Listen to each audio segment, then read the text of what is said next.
नमस्कार बंधुरा आज आमी आपनादेर मसुर डाल और डिम दिए एक अबाक करा टेस्टी रेसिपि करे देखाबो।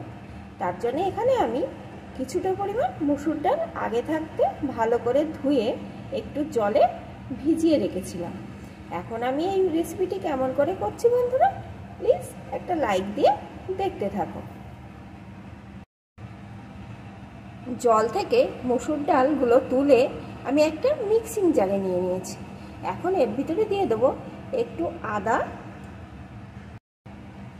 কয়েকটা রসুন। এখন সমস্ত কিছুকে সুন্দর করে পেস্ট করে নেব। দেখুন বন্ধুরা ডালটা কিন্তু আমার সুন্দর করে পেস্ট করে নেওয়া হয়ে গেছে। এখানে আমি আরেকটা পাত্রে দুটো ডিমকে ভেঙে নিয়েছি। এখন এই ডিমের ভিতরে পেস্ট করা মসুর ডালটা দিয়ে দেব।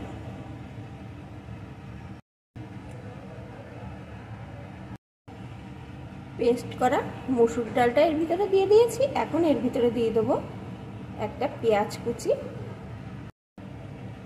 কাঁচা লঙ্কা কুচি,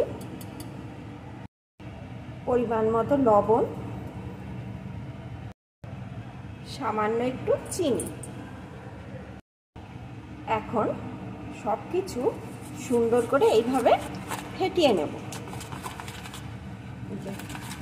এইভাবে ভালো করে সবকিছুকে ফেটিয়ে নেব।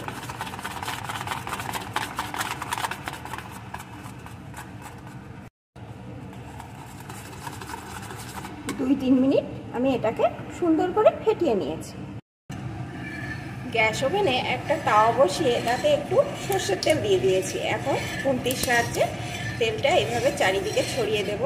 তেলটা কিন্তু ভালো রকম গরম হয়ে গেছে। এখন যে মিশ্রণটি আমি তৈরি করে রেখেছিলাম সেই মিশ্রণটা এর ভিতরে ঢেলে দেব।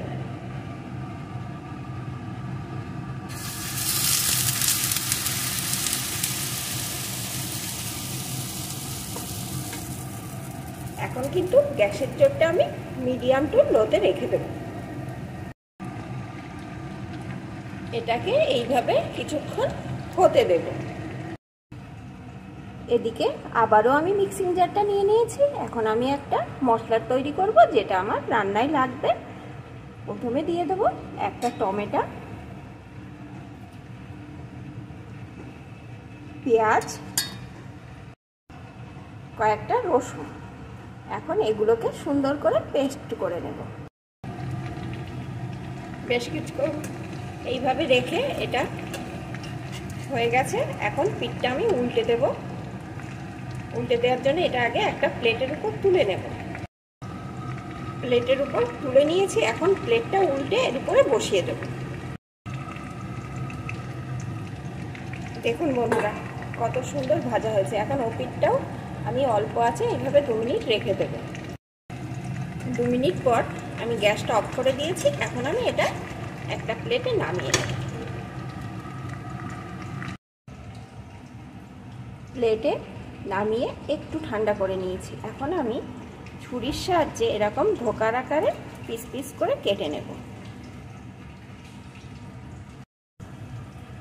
এগুলো আমি পিস পিস করে কেটে নিয়েছি। দেখুন বন্ধুরা দেখতে কত সুন্দর হয়েছে। এগুলো কিন্তু শুধু শুধু খেতেও কিন্তু দুর্দান্ত লাগে।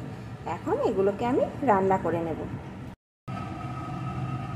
রান্নার জন্য এখানে আমি একটা কড়াই গরম করে তাতে একটু সরষের তেল দিয়ে দিয়েছি। তেলটা গরম হয়ে গেছে। এখন দিয়ে দেবো একটা শুকনো লঙ্কা, একটু গোটা জিরে।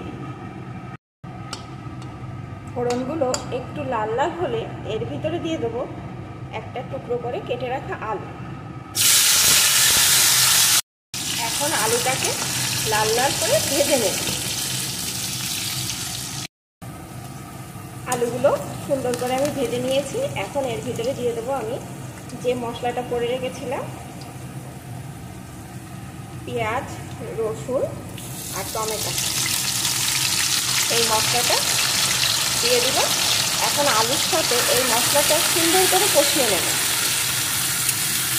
যতক্ষণ না এই পেঁয়াজ, রসুন আর টমেটোর কাঁচা গন্ধটা দূর হয়ে যায়। পেঁয়াজ রসুন আর টমেটো সুন্দর করে এখানে কষিয়ে নিয়েছি।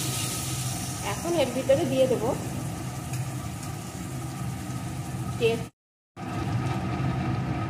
জিরে আদা বাটার পেস্ট, লঙ্কার গুঁড়ো,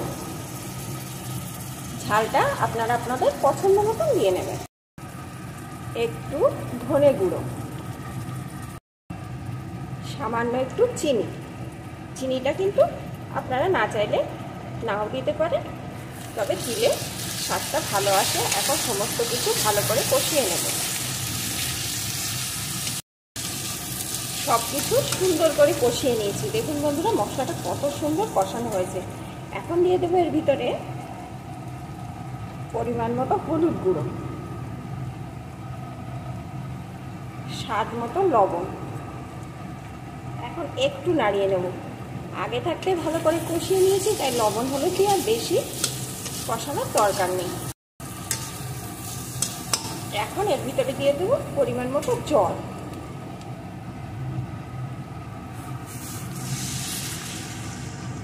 আমি কিন্তু এখানে গরম জল ব্যবহার করছি।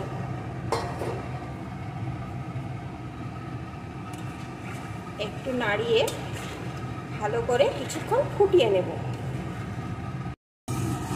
জল দেওয়ার পর আমি কিন্তু ভালো করে বেশ কিছুক্ষণ ফুটিয়ে নিয়েছি। আলুগুলো কিন্তু আমার সিদ্ধ হয়ে গেছে। এখন এর ভিতরে আমি যে মসুর ডাল আর ডিম দিয়ে ধোকাটা তৈরি করে রেখেছিলাম সেই ধোকাগুলোকে দিয়ে দেব। এখন আরও 2-3 মিনিট আমি এটা রান্না করে নেব। ধোকাগুলো দিয়েও আমি 2-3 মিনিট রান্না করে নিয়েছি। দেখুন বন্ধুরা, এগুলো ফুলে ফুলে কতটা সুন্দর হয়েছে, আর দেখেই বুঝতে পারছেন এটা কত লোভনীয় হয়।